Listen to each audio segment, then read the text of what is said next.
Hello everyone. कच्च्या फणसांच्या गऱ्यांची भाजी तुम्ही कधी केली आहे का? तर चला तर मग बनवूयाच. आपण फणसांचे गरे हे काढून घेतले आहे. आता हे अशा प्रकारे याचं वरचं हे थोडं हे असतं ना, ते काढून घ्यायचं आहे आपल्याला,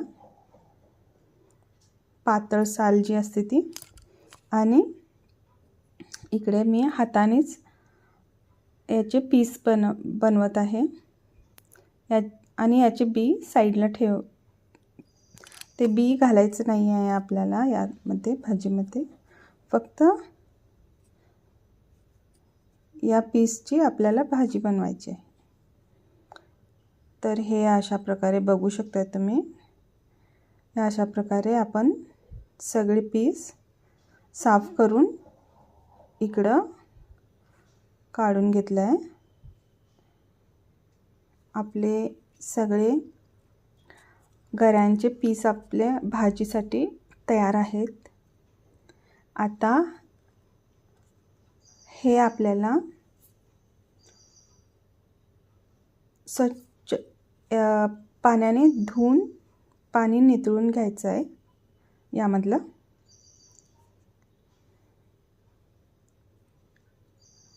हे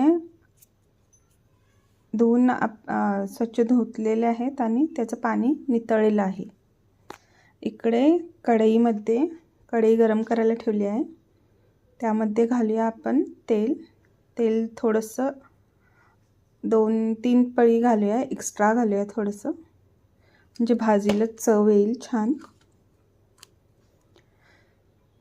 इकडे 2 मोठे कांदे चिरून घेतले आहे भाजीसाठी, ते यामध्ये घालत आहे.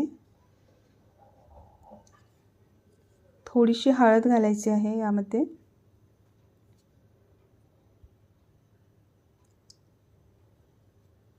छान कांदा भाजला गेला की आपल्याला तिखट घालायचं आहे. थोडंसं तेलामध्ये तिखट परतून घ्यायचं आहे. त्यानंतर हे आपल्याला सगळं फणसाचे पीस घालून घ्यायचे आहेत भाजीमध्ये. यावर येते चवीपुरतं मीठ आणि थोडीशी कोथिंबीर. आता हे छान मिक्स करून आपल्याला एक 5 ते 10 मिनिटाची वाफ द्यायची आहे. थोडासा पाण्याचा हबका मारायचा याला. आता उघडून बघूया आपण, आपली भाजी तयार झाली आहे की नाही. मस्त मस्त चमचमीत अशी आपली भाजी फणसांच्या गऱ्यांची तयार झाली आहे. मुलांना तर इतकी आवडते आणि इतकी चवीला होते, खूपच छान. कसा वाटला व्हिडिओ आवडल्यास लाईक करा, शेअर करा आणि सबस्क्राईब करायला विसरू नका. इकडे आपल्या गरम गरम भाकऱ्या पण रेडी आहेत. भाकरीसोबत भाजी सर्व करूया. बाय.